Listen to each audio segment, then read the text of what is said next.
Great.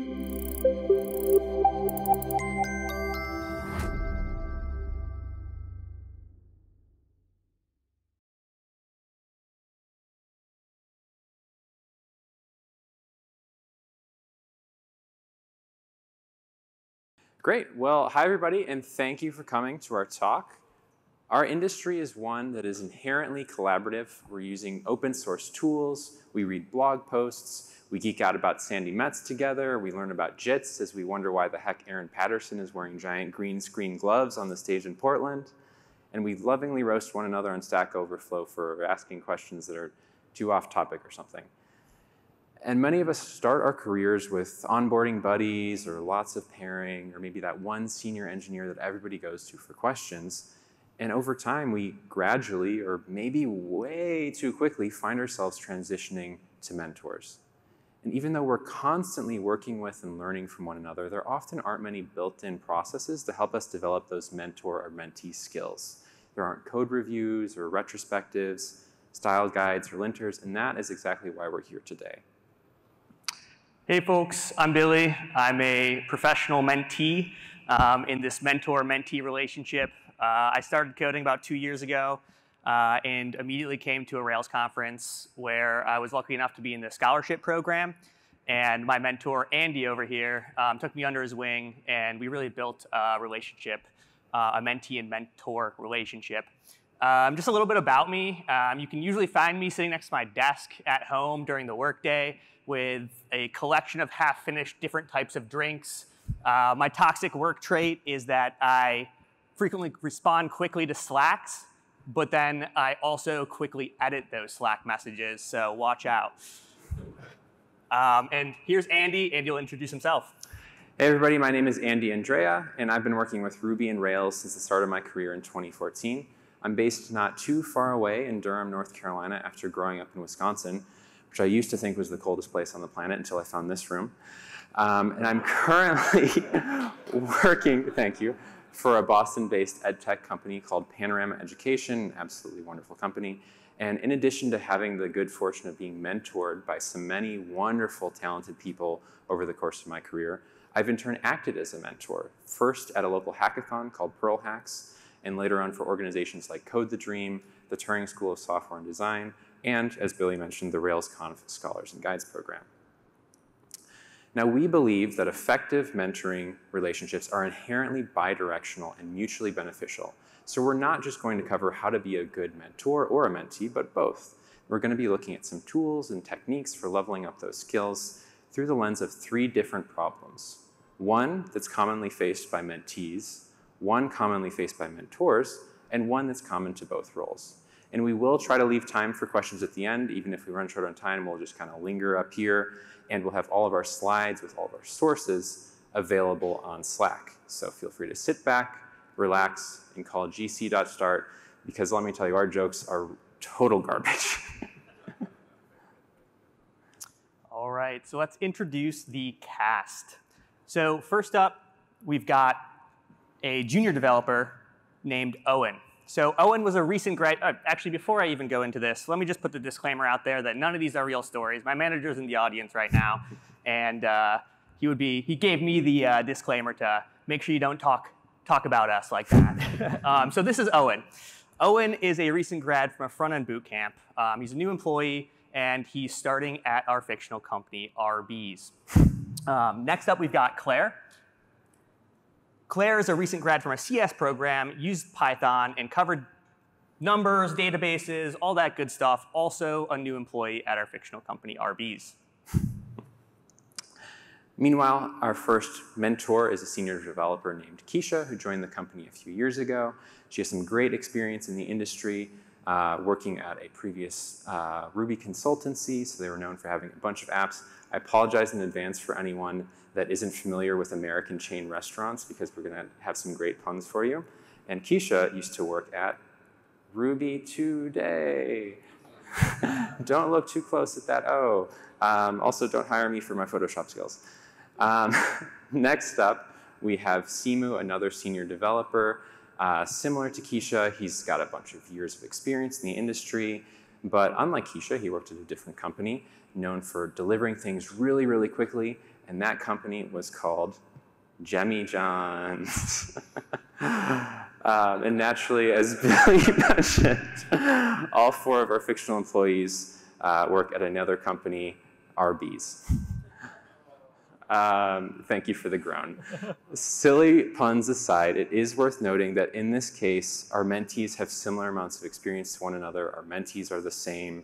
Mentees are a little bit more junior. Mentors are more senior. That's not going to be the case in the real world in every situation. And so the things in our talk should apply for cases where you maybe have a more senior mentee, a more junior mentor, etc. All right, so let's talk about the first potential problem that we have when we come into mentoring. It's the under-mentoring problem. So what can lead to under-mentoring? Let's say Arby's doesn't have a formal mentoring program. Let's start with that. Let's say Simu is busy.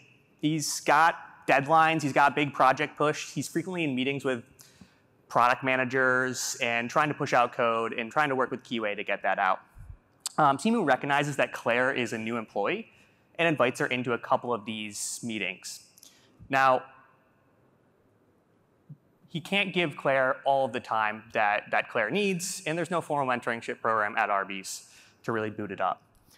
Let's go switch gears to our other mentor, Keisha. So Keisha is attempting to be a mentor to Owen. Owen is hired because he has some front-end experience, and the managers hope he will add a little bit of front-end spice to one of their teams. Now, Keisha has no front-end experience, but a lot of experience in general. So Keisha's trying to set Owen up, and they're trying to basically build her up, but it's not as easy as that seems because of a couple facts there that we brought up. So in our example, it's clear to see that there's a lack of mentorship. So with that, there's possible ways that Owen and Claire can cope. And they're smart people. They're going to try and cope. They're going to read documentation. They're going to look at code, maybe without business domain knowledge, or maybe they'll try to find some business domain knowledge. Maybe they'll set up meetings with people to get that knowledge, but it's going to be slow. And they're going to be given access to public channels to ask questions, but they're new. They don't know what they're doing. They're afraid of looking stupid. They may not ask direct questions in those public channels. And they also may not, they may just be afraid to really get a response, or they may not even get a response. So Arby's could benefit from a more formal mentorship program. In this situation, Keisha sees this and she wants this. And so she brings a case to management. Now let's talk about what that case Keisha can bring to management looks like. So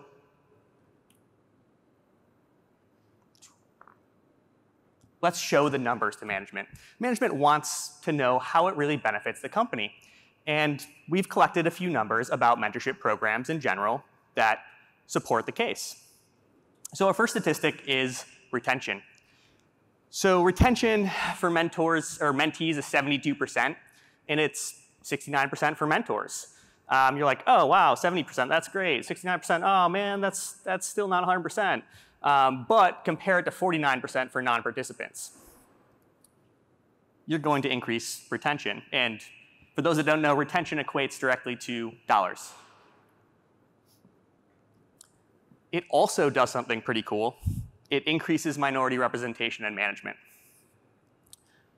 by 9 to 24%. And promotion is boosted by 15 to 38%. This is a big statistic. It also equates to the bottom line, and it equates to the numbers, and we'll get into that a little bit later. Finally, it increases happiness. Job satisfaction, happiness, 91% of employees with a mentor reported job satisfaction. That's pretty significant. And it also has better year-on-year profits. So 43% worse performance from companies without that mentorship program. And that's in the Fortune 500 companies. So maybe you put a commit out like this. This could be an idea. Let's reduce high turnover. Let's increase happiness. Let's increase diversity. And also maybe your manager comes back and says, I prefer how we've been doing it. And let's hope that's not the case, but you can still put the case out there. So even with those numbers, it's still hard to gain support for mentorship. We got to start small. We've got to build support. And starting small can look like just introducing it at a retro conversation. Introduce it in a way that's like, oh, there's a problem that we can solve that's pretty immediate. Let's bring up mentorship. It doesn't have to be formal right away. Let's start small. It can be informal. And Andy is going to get into some informal mentorship talks next. Finally, you can also look out for business key-wide metrics. Now, if your company has a push to increase retention rates, why not bring up mentorship? It directly relates to that. Let's go back to what starting small looks like and what that informal mentorship looks like. So this might be a good time to mention what exactly mentorship is. But we're not gonna. The traditional definition of mentorship is often involving a junior employee and a senior employee, a formal relationship that's somewhat long-term. And I do think that there's a lot of value in those relationships. I've personally benefited from those relationships quite a bit. But if we stick with a definition that's too narrow, that reduces the potential impact that we can have on one another, and reduces the ways in which we can help each other out. To me, it also makes the idea of mentoring a lot more daunting if you think of it as this huge, formal, long-term thing that only senior developers do. And that means if you don't start mentoring until you're a senior, that means that you've given up tons of years that you could potentially be practicing. So in that spirit, we're going to look at a few less traditional mentoring paradigms. First off is what's called flash mentoring, and this is just another term for short-term mentoring. So I mentioned earlier that I volunteered at a hackathon. It was a day long, and it was over and done with. That was flash mentoring. And this could be as small as a single ticket, a single method. Nothing is too big or too small. And if you want to get started with flash mentoring in an environment that has low access to mentors, potentially you can use Git Blame or other related tools to see who has worked on the code that you're currently working with. And try scheduling a one-on-one with them where you can ask the who, what, when, where, why about that code, or even just get a little bit more informal documentation.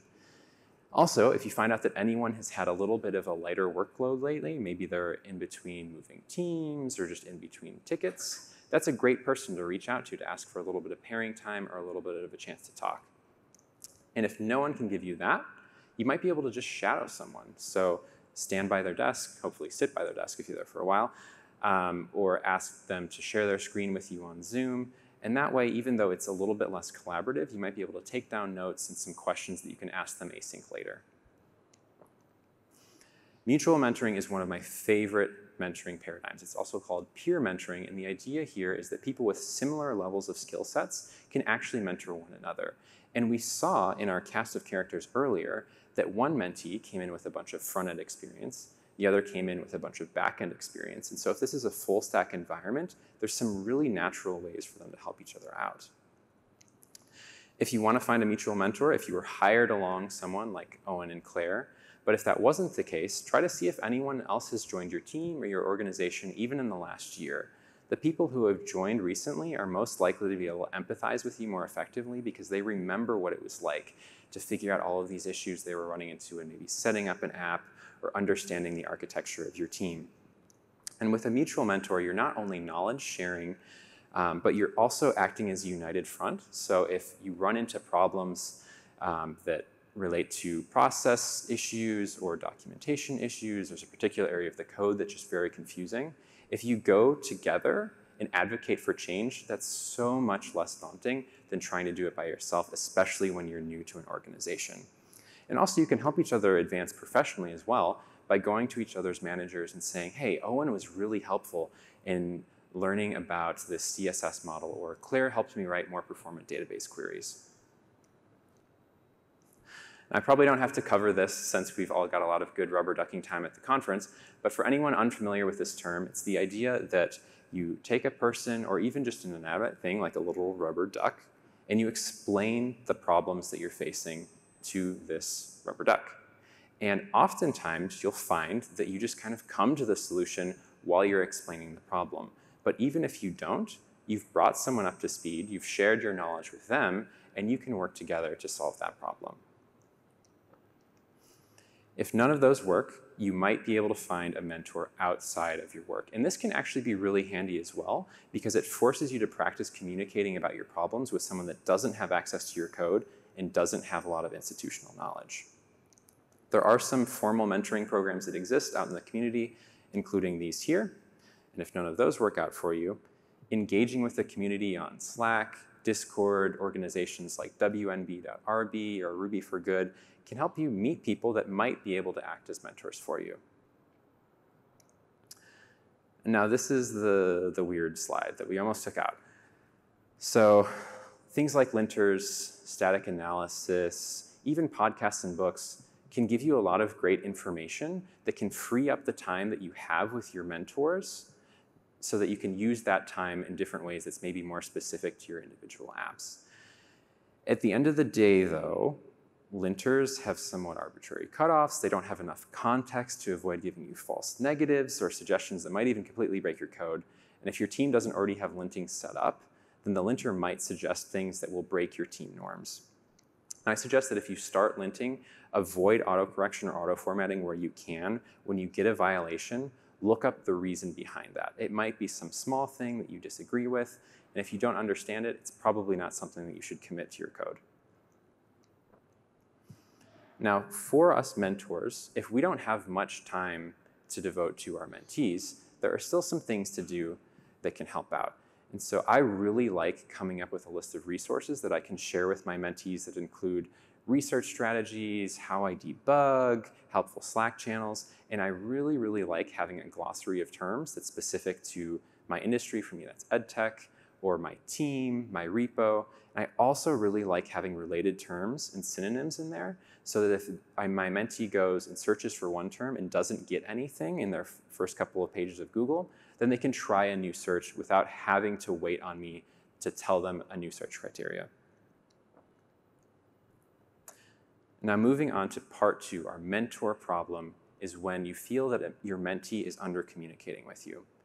And as mentors, this can be kind of frustrating when you find out that you could have helped your mentee out much earlier or more efficiently, or even just been able to budget or plan your own time better if you had just gotten a Slack message a couple hours or days earlier. But hopefully we can look at a list of things like this and see imposter syndrome, social anxiety, and recognize that there are lots of causes for this phenomenon, and none of them are rooted in anything related to ineptitude or malevolence. And while yes, learning to communicate effectively is probably going to be a big thing that's needed for our mentees' professional growth, we are here as partners. And opportunities for our mentees to help themselves do not preclude us from helping them ourselves. And so we can help foster that personal growth while still providing a safe space to alleviate imposter syndrome and some of the causes of work-based anxiety to get to those really good outcomes that Billy showed earlier. Let's talk a little bit about psychological safety. So it's come up a couple times in different talks throughout RailsConf this year because it's generally a pretty important idea. It's the belief that we can take interpersonal risk, that we can fail, that we can be wrong, and that's okay, and that's normal, and that's part of the learning process. Problems aren't core to a person. It's a structural problem. Frame it as that. It's not you who did something wrong. It's just part of being a human being and moving through that. So psychological safety is pretty important to mentorship as well. There is a piece from Google called Project Aristotle that it was researching how to make the best team, how to make a team that was cohesive, that performed well. And they did this research project and they ended on a note. And that note came down to psychological safety. Teams that had problems and brought those problems up and felt free to talk about those problems were the successful teams. I personally was a manager for REI, the outdoor equipment company, before I came and started programming. And I was a part of a few different teams. And one of the teams that really succeeded were the ones that were bringing up problems. They were free to talk. They felt like they had a voice, and everybody had a voice. It wasn't just a couple people. So psychological safety goes into culture, and it also relates to mentorship-mentee relationships. But how do we build that up in that relationship? How do we build psychological safety? Framework as a learning problem. Kind of went over that. And also acknowledge your own fallibility. So in terms of fallibility, as a mentor, you can really be, wrong about things. That's totally okay. That's expected. And if you model that for your mentee, they're no longer afraid to be wrong about things. They're okay with bringing something up that may or may not be right, and they're okay getting corrected on it because you are also wrong and you are also fallible. And of course, there's some other ones here about respect and honesty and inviting action and curiosity and monitoring your responses. But just focus on a couple of these to really build that psychological safety in a mentor-mentee relationship. Very closely related to this concept of psychological safety is empowerment. So if our mentees don't feel empowered to open up lines of communication with us, we probably won't hear from them that often. But luckily, this is something that we as mentors can help foster. If you have one-on-ones with your mentees, which I highly recommend for reasons we'll cover in a bit, have your mentee lead them. Work with them to create a structure that feels effective and personalized for you, to give them a safe space to learn how to facilitate and explain their work, while also demonstrating that you're building something together. Whenever your mentees run into a new problem, help them document the solution. They'll soon start racking up lots of commits, lots of PRs, and they'll know that they're directly contributing to improving the onboarding process in the future for new team members. Going back to the resources that we put together earlier, when we share these resources with our mentees, that allows them to act more independently, which is a great confidence builder and a source of empowerment. The more that we mentor more individuals, particularly if we stick with the same team or organization over the years, we'll start to recognize patterns. Patterns in code or architecture or documentation that lots of people find very difficult or confusing. And when we find these patterns, we can advocate for them to be changed, advocate for documentation or refactoring, and we also are there able to tell our mentees that these are very common problems that everyone runs into and struggles with. And this is also great for you because it establishes you as a driver of very effective teams. One thing that we often do as mentors is pair with our mentees on their tickets, their tasks, their problems, but it's very important to do the other way around as well and have your mentee pair with you on your problems. They'll get to see that fallibility and that curiosity that Billy spoke to as you're noodling on problems, you're going down the wrong path, you're breaking things, and they'll be able to help you out a lot more than you might expect. Expanding our mentees' networks is huge. This can directly help with that under-mentorship problem if you don't have much bandwidth because they have more people to reach out to. And also, if they run into some kind of question or issue with a particular area of the code and they know a subject matter expert for that area of the code, then they can reach out. They're not having to find who that person is, and if they have social anxiety, then they've already got that relationship built in, which makes it a lot less daunting. We're all terrified of breaking things, right? We don't want to break prod, we don't want to drop the wrong table, we don't want to do anything that feels catastrophic. And so when we pair with our mentees, when these problems do pop up, then they have a lot of tooling and a lot of knowledge about how to fix those things when they go wrong. And they know that they can fix them, which frees up a lot of mental space to focus on what they're actually trying to get done. And I really like having mock emergencies here. So for example, bring down staging one day and pair with your mentee on fixing the problem. It's a much safer, more psychologically safe environment.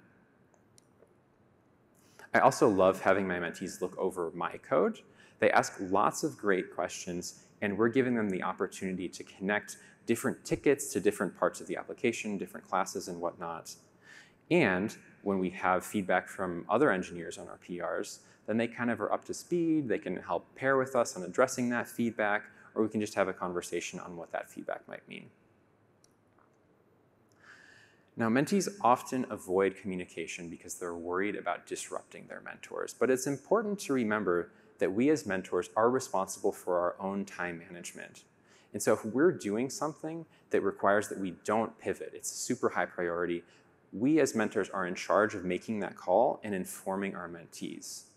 So if Owen is worried about disrupting Keisha and waits to reach out to her until he's completely blocked or behind on a deadline, Keisha's ability to manage her own time is actually weakened because now she has a higher priority thing that she hasn't planned for.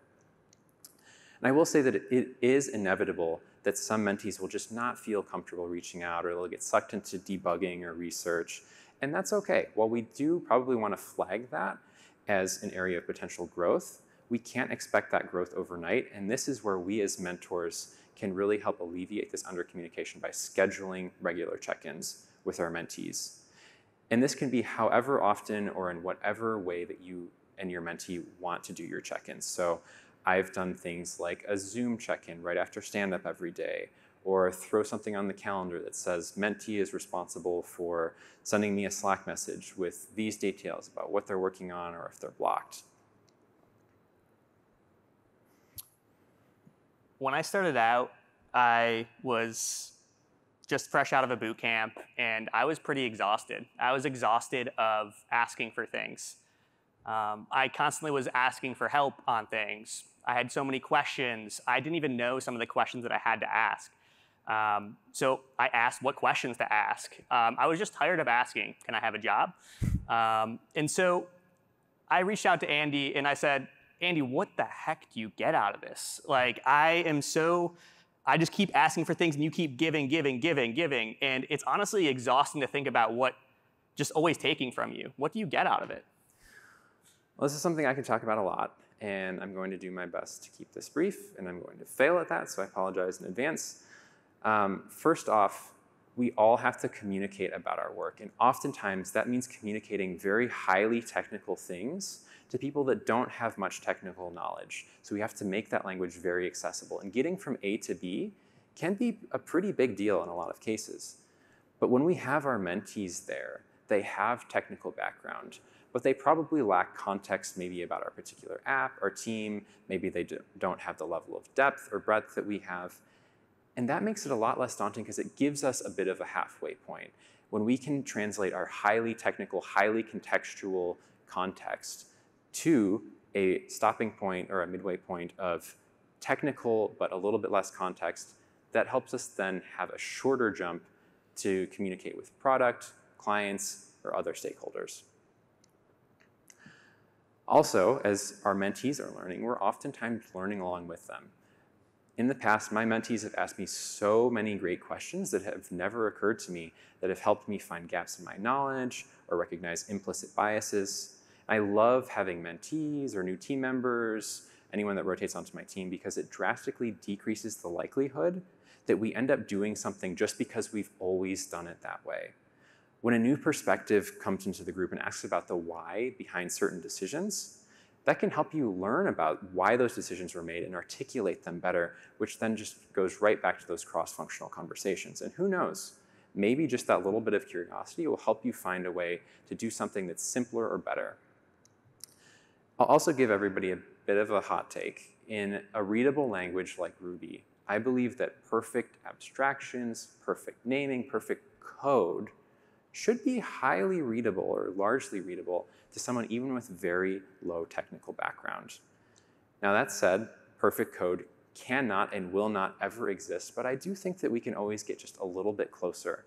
And so when we're walking people new to our stack or new to the industry through what we've written, it's really helpful to identify weak points in our naming, our architecture, our patterns, which can directly increase your ability to do those things better, which is a huge driver of professional growth. And it's also just really satisfying to make things better. Of course, when we mentor, we're strengthening our network and safeguarding our careers. How many of us would love to work with a previous mentor again, or would give that mentor a referral? It really establishes your brand as someone that people like to work with. Closely related to that is compensation. In a particular 5-year study done by Sun in the early years of the millennium, mentors and mentees were found to be 6 times more likely to be promoted and over 5 times more likely to advance in pay band than those who did not participate in the mentoring program at all. Also, it's just really satisfying. This is the obvious one. Even if you're not the type of person to get the warm fuzzies just from the act of mentoring itself, it's really cool to watch your mentees go on and do really cool things, like standing with you on a freezing stage at RailsConf. And now, just like we had a slide directly tailored to mentors during our mentee problem, if you as a mentee are struggling with communication, struggling to increase the quantity of your communication, you might be able to increase the quality instead. And a great way to do that is asking better questions. So I'm really a huge fan of templates. So feel free to take any of these bullet points, make them into a template that you can copy paste into Slack. First off, being as specific as possible, including visuals where you can. I love having URLs and screenshots because it helps map back to routes and views and controllers. And I also really like having GIFs with mouse tracking for anything interactive or JavaScripty. How many of us have ever gotten a bug report from a user that just says something like, the site doesn't work? What doesn't work? This is one of our least favorite problems, so let's not contribute to it. Also, severity is huge for time management and triage. If someone doesn't necessarily know how to solve a problem, they might be able to help you escalate it to the people that can. Including a specific ask if you want pairing, documentation. Maybe you just need those related terms that we talked about earlier to keep searching for a solution. And of course, mentioning what you've already tried directly saves some time. And now. All right, our final mutual problem, ineffective mentoring. So it's when mentorship just isn't working. It exists, it's there, you've got a relationship, and sometimes it just doesn't work. So what do we do? I mean, first off, there's a couple things that contribute to it. And under communication is a huge one.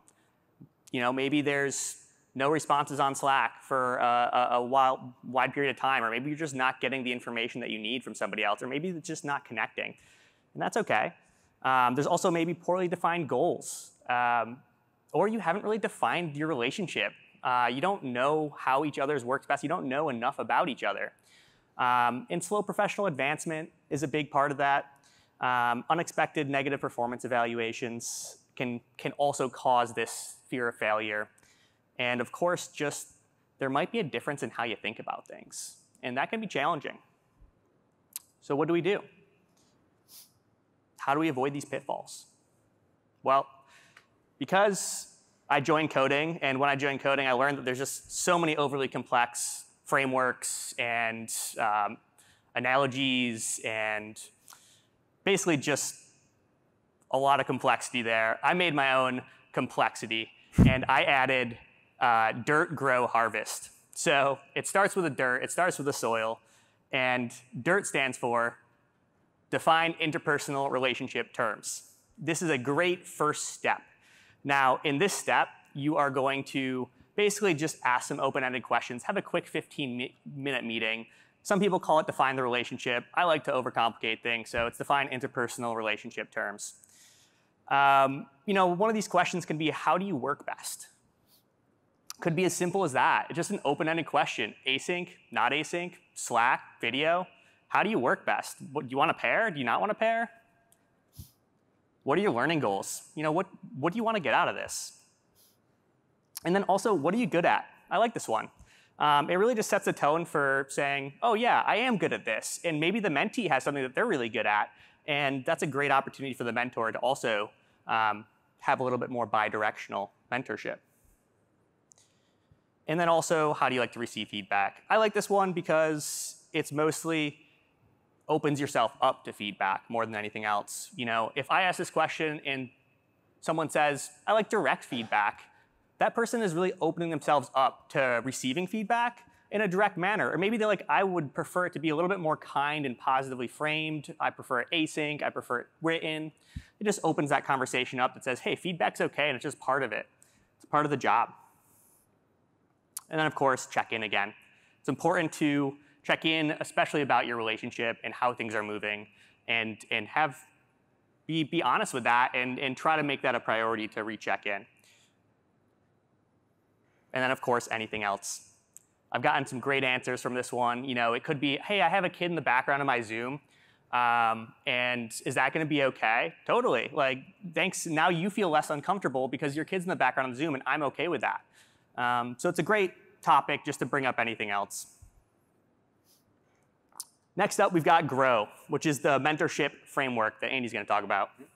So GROW is a very classic mentoring model. We did not come up with this. And it is also an acronym. The first letter stands for goal, and there are a lot of great frameworks out there for more effective goal setting, including SMART, PURE, and CLEAR. We're not going to get into these because there are lots of articles and resources out there about them, but they're there for you if you need them.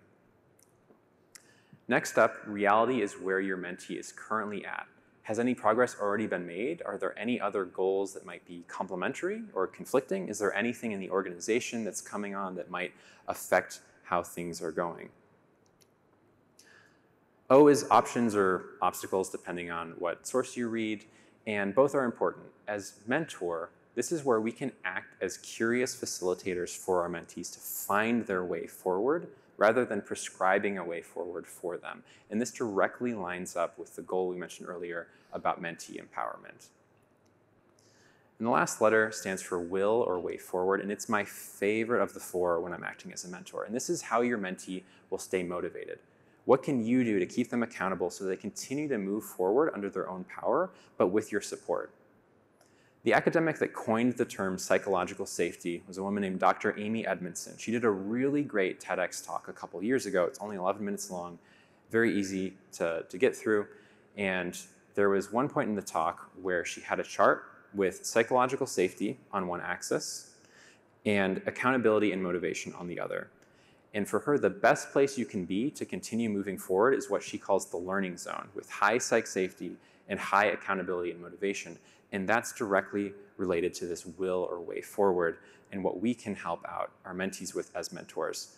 And when we keep our mentees accountable and motivated, that doesn't mean that we're driving them to work hard or work long hours. Instead, it means that while they're working hard, heads down, knocking out tickets, maybe they're writing a paper on whatever the heck this is in JavaScript at any given time, we can make sure that we're keeping an eye on the big picture for them, keeping track of where they're at with those goals that they've already set, and making sure that they're not burning out and feeling excited about where they're at on their journey and where they have yet to go. All right, so finally we've got harvest. Harvest is the last piece of the puzzle. It's recognize your achievements. It's also, wait for it, hone assertiveness and resourcefulness to validate efforts for success in transition. Yeah. What does that mean? Great question. Can I have a promotion? Be one of those people in the statistics that uses mentorship to get into a management position, be an underrepresented population that is becoming a manager and now has leadership sway. So harvest what you've learned in your mentorship-mentee relationship and reap the success of it. And if you're wondering where I got this from, it was simply ChatGPT. Pretty cool. It has the have confidence to ask for a promotion, and it gave me harvest, hone assertiveness and resourcefulness to validate efforts for success and transition. Thank you, ChatGPT. Finally, we've got share. Share is the last piece. I like to throw it in there. Surprise, let's share. Let's also share out our knowledge. I was a scholar. I look forward to being I look forward to being on the other end of that spectrum. I look forward to being a guide here. I look forward to sharing out and building up the community. So Matt's is nice, so we are nice. And let's just quick touch on learning styles. It's the last piece that really is an underlying piece that gets into differences in personalities. You're going to have a different person who's going to be your mentee, or you're going to have a different person who's going to be your mentor. Person A doesn't equal person B. And so learning models just say, hey, people are different, they learn differently. And just keep that in mind. I'm just going to glaze through this, but you've probably seen this before. It's BARC. It's visual, auditory, reading, writing, kinesthetic. All different ways that you can learn. Some people are multiple of them. Some people are not. I'm mostly just kinesthetic. I like doing. I like trial and error. And then you also have Gregoric mind styles. You can see here that we've just got a few different types: perception and ordering, concrete, sequential, random. what does this all mean? It just, you don't need to necessarily know exactly what it means. It just means that people are different. And there you are. Now, how did this affect mine and Andy's relationship? We had a good moment that Andy's going to talk about a little bit, actually. So about a year ago, I was putting together a workshop based on the Gilded Rose kata. For anyone who doesn't know the Gilded Rose, Sandy Metz did an absolutely legendary talk called All the Little Things at a RailsConf a couple of years ago. It's basically a refactoring exercise where you're meant to take some pretty gnarly code, make it more readable, make it more extensible. And I really, really love this problem because it's so open-ended. There are so many patterns you can apply and ways you can solve it. And Billy was kind enough to help me prep for this workshop. After we prepped, we ended up running through it together as kind of a cross between a mock interview and a pairing session. And so Billy starts moving along. He's making great progress. But I thought, the tactic that he's trying doesn't really make sense to me. It seems like he's trying to keep this whole gigantic thing in his head at once. In the Gilded Rose, it's a fantasy shop with tons of different pieces of inventory that all of their prices change at different rates over time. And so I suggested that we switch tactics and only work on one item in the shop at a time. And to phrase it in modern parlance, this killed the vibe. A couple days later, as I was geeking out about finally getting into the field of ed tech that I'd wanted to get into for years, Billy sent me a PDF saying, hey, this is kind of education related, covering some learning styles, including another model, the Felder-Silverman model. And it's kind of like the Gregoric model that Billy covered in that it's got a bunch of different dimensions where it's like A or B, and one of those dimensions is sequential versus global learning.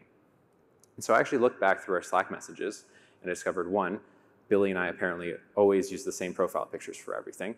And two, this light bulb moment where I realized that I'm really, really sequential. I like things broken down into tiny pieces and going from thing A to thing B to thing C. But Billy was naturally moving in this very global fashion where he was trying to connect everything together. And had I had this information earlier, I might have been able to realize what was going on and avoid derailing the exercise like I did. But going back to something cool, psychological safety, it was nice to look back at this conversation and realize that we both must have felt pretty psychologically safe. I was able to learn from Billy and my own mistakes, and Billy was able to support me through that, and he didn't feel like he had to backtrack or apologize or make me feel any better. But we both just got to show up and benefit from the experience. Now, just like those learning styles, if you want to have more effective mentorship, it can be helpful to know about how to mentor more effectively. And we already covered Grow, very classic one. We're going to cover one more topic to close out the talk, ZPD.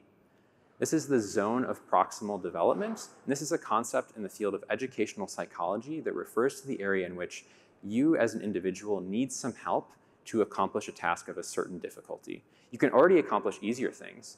And on the flip side, there are more difficult things that you can't accomplish even with help.